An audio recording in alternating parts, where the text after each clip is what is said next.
there, my fellow wedding florist friends, and welcome to the Wedding Florist Social Podcast. This is the podcast for wedding florists to learn all about acing their online presence. I'm your host, Vicky Laffey, and as a wedding florist of over 10 years now and a certified digital marketer, I want to help you get the right clients, get more followers, and never be stuck for content ideas again. Click the link in my description to get your free Wedding Florist Guide to Social Media Content Creation today.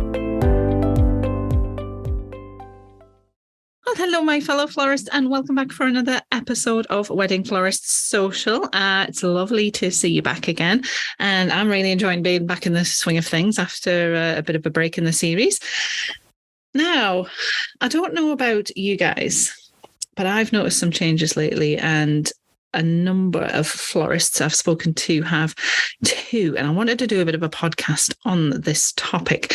I wanted to talk to you about a question that a lot of other florists have been giving me. A handful of florists have been in touch recently to tell me that things like they're losing sales because they're quoting, but they're not quite managing to seal the deal for whatever reason. Maybe that they're being told they're too expensive, for example.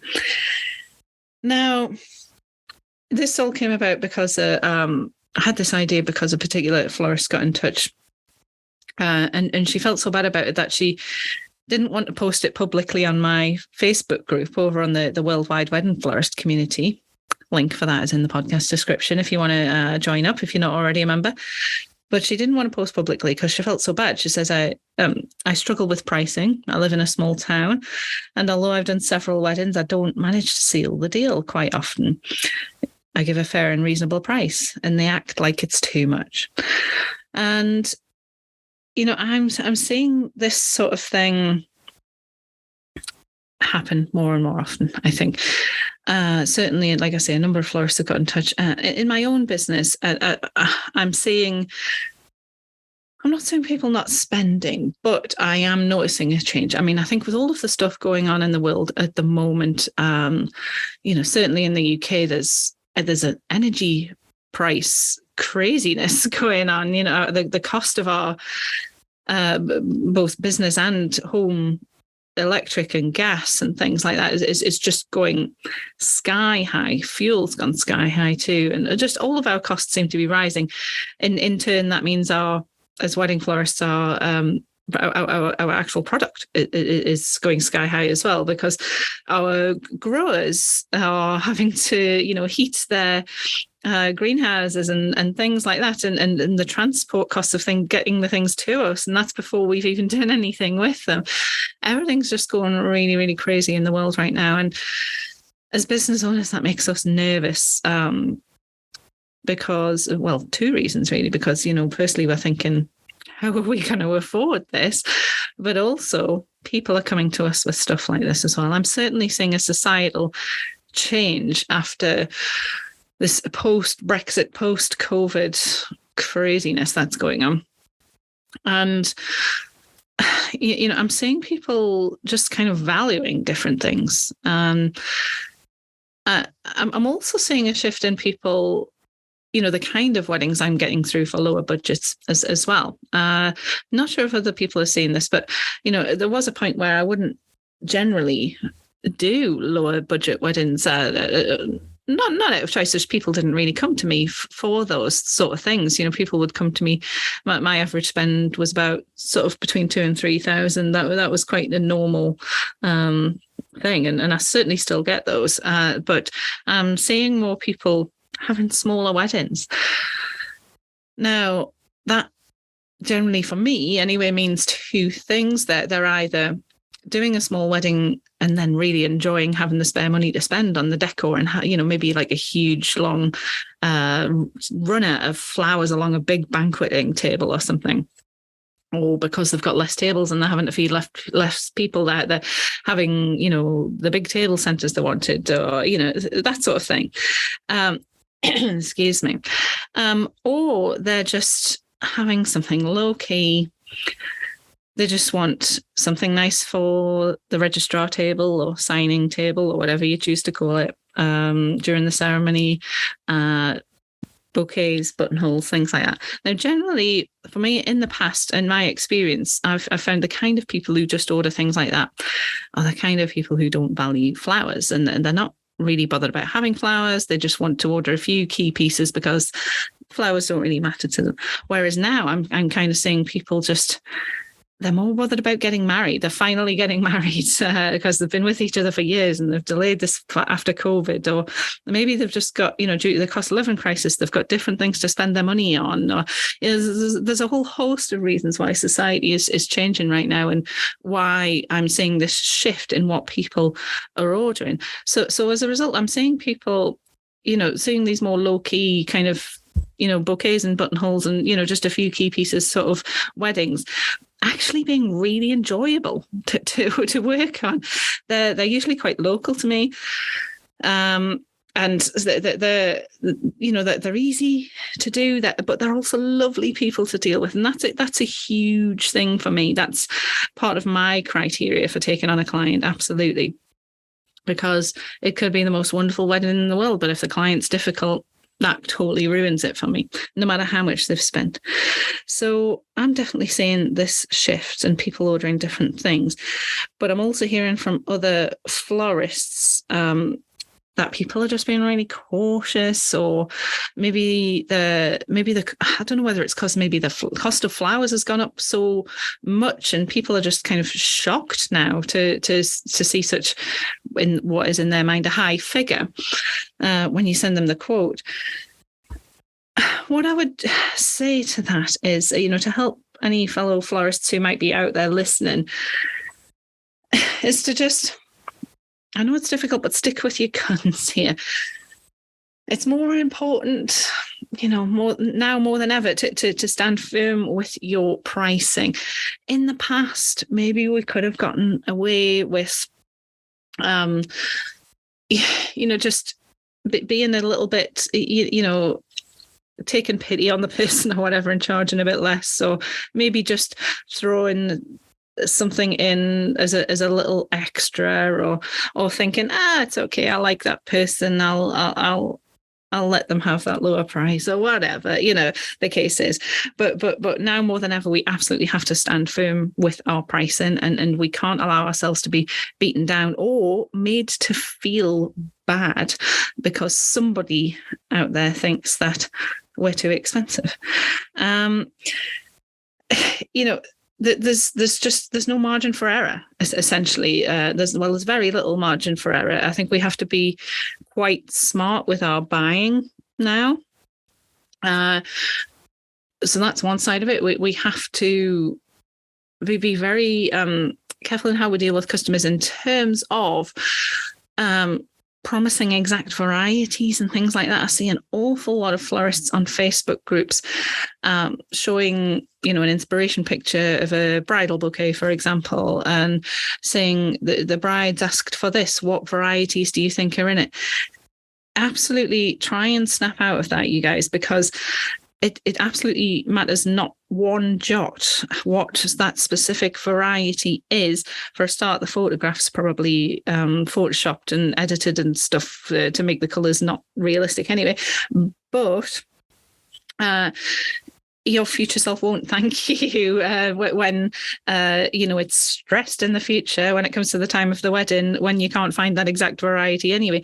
So just be very general when you are quoting for people. So most of mine are florist choice now. There's now and again, when you need something particular, like a white orchid or something like that, there's nothing you could substitute it with, really. But I'm always, very sort of general with everything else. I would never say white avalanche rose, for example. I would at most say white rose. And even then, to make sure that they know it's not white. But I would be quite general. I would maybe even just say something to match, this is in the description on the quote, by the way. I would say something along the lines of, something to a beautiful hand-tied bouquet in the style of the flowers on your inspiration pictures that you've sent. maybe whites and greens in a rustic style, or, something quite general like that. I may put suggested flowers include, roses or stocks or whatever, but not all the time. I think it's more important you can talk that out during the consultation. You could really make them feel comfortable during the consultation that you have their vision in your head, but you don't have to be too specific about it. To be fair, even if you did quote them for like 10 stems of avalanche rose in something, they're not going to understand what that means. Anyway, they may go away and Google avalanche rose, and then that rose could look totally different than the picture you showed them during the consultation. So just be super general about it. This will help you keep your costs down when it comes time to the wedding. Because if you've promised like an exact, say Playa Blanca rose or something like that, then they're going to expect that. And if you can't get a hold of that, or you can get a hold of it, but it's like twice the price it normally is, and then you all of a sudden make no profit from it, then it makes the whole exercise pointless, really. So be very general. It allows you to maybe shop on your wholesaler's website and have the freedom and the creativity to shop for things that would really make a beautiful bouquet for them and keep in with their theme and the kind of style that they want, whilst also making sure you make a profit as well. Because at the end of the day, that's why we're in this. So stand firm with the pricing for that reason. And that's some way we can actually help you do that. Honestly, your future self will absolutely thank you, because you'll be less stressed, I suppose, because you'll have a diary full of lovely clients who actually value your pricing and who don't quibble over it. And also you'll be making a profit too. Now, another way to help you with that is your online presence. It's absolutely key. And I know I bang on about this, but this is what I teach you guys. This is all about your online presence. Your online presence is there it's not just to get you found on Google. It's there to help you be found by the right people and help to sort of filter out the people who aren't right for you as well. Somebody may find your website on Google, or I don't know, come across an Instagram post that you're tagged in, and then check out your profile on there. And they might look at you and think, well, their style's not really for me. And that's fine, you guys. That's absolutely fine. On the flip side, they might think, oh, this is amazing. This person's stuff is amazing. I love this florist. I want to take it further. And they go through your process. By the way, listen to my podcast on 3 reasons why you need a website inquiry form, because that will help you with that. But your online presence is key here. What you want to be doing is attracting the people that are right for you. And what that does is ensure that you attract people who aren't going to quibble over your pricing, because they're going to be sold on you before they even, get the quote. They're going to be looking at you online and thinking, I love their stuff. I want this person for my wedding, or I really, really hope I can get this person for my wedding. They'll have a consultation with you, whether that be on Zoom or phone or in person or however you do them. And that's only going to further cement the fact that they want you for their wedding. They're hopefully going to leave that consultation with some, like confidence in you. And they're going to leave it thinking, oh, right, I've got a really good idea of like, well, at least a much better idea of what my wedding's going to look like now. And I'm really confident that Vicky can carry that off. She has some really good ideas, and I feel really like comfortable and that she's going to, she knows her stuff and things like that. So your online presence is key to attracting that sort of person. The more you work on that, and the more you work on attracting your ideal client through your online presence, so your website, your Instagram, your Facebook, your TikTok, whatever you use, the better the end result's going to be, and the more time you're going to spend on people who are the right clients, as opposed to people who actually, spend all this time with you, and you spend all your time and energy on them and in the consultation and creating your quote, only for them to say thanks but no thanks. that isn't an efficient use of your time or their clients, essentially. So I hope that's helped you guys a little bit. I would just further add that it is okay to lose sales as well.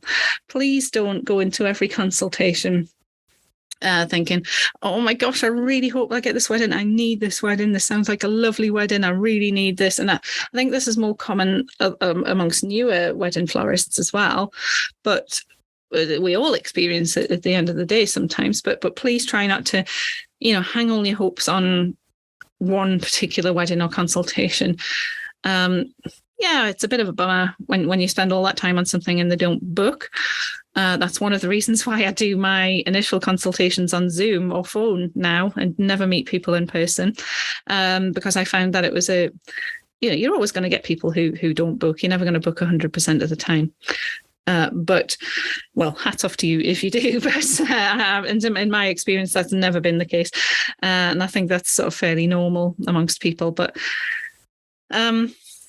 I've gone off on a tangent there, you see, I've lost my place now, but you're never going to book 100% of people. So I always do them on Zoom, because I found that I was wasting my time. I was traveling into my workshop, leaving enough time to sort of get the place ready and, making sure everything was available for people, and all that. I'd done a bit of sort of swatting up beforehand, and, gotten prepared for the meeting, and then spend time with them. And, because it's not just time, it's energy as well. You do sort of, you try to sort of seem excited about it, show them your excitement, and, show them all the good things you can do.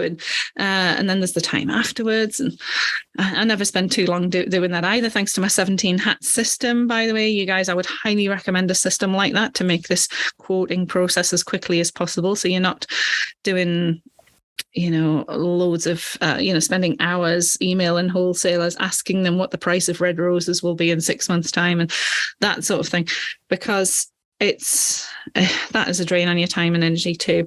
And that just makes the whole thing worse when they don't book, So there's processes, there's your online presence, and then there's your processes in terms of how you quote and how you run consultations and things that will make your life easier too. But it is okay to lose sales. But I think the key is to try and attract more of a high percentage of the ones who are right for you, so that there is a higher likelihood of those people booking you, and a higher conversion rate, as it were. So I hope you find that useful, guys. Do get in touch if you've got any more questions. Check out the links in the bio, in the podcast description, for the things that I've mentioned, such as 17 hats. I would highly recommend it. And that link gets you a free trial too, and I think it gets you 50% off if you sign up too, so it's well worth it. But honestly, highly recommend it. If you've got any questions, either email me or come over and join me on the Worldwide Wedding Florist Community Group, and join my lovely community of like-minded florists and lovely people who are all there to help. All right, take care, you guys, and I will see you on the next episode. Flower on. Well, thanks so much for listening all the way to the end of Wedding Florist Social. Remember to hit subscribe so that you don't miss out on any future episodes. And if you want access to some free community and support, then head across to Facebook and look me up on the Worldwide Wedding Florist Community Group. I look forward to seeing you there.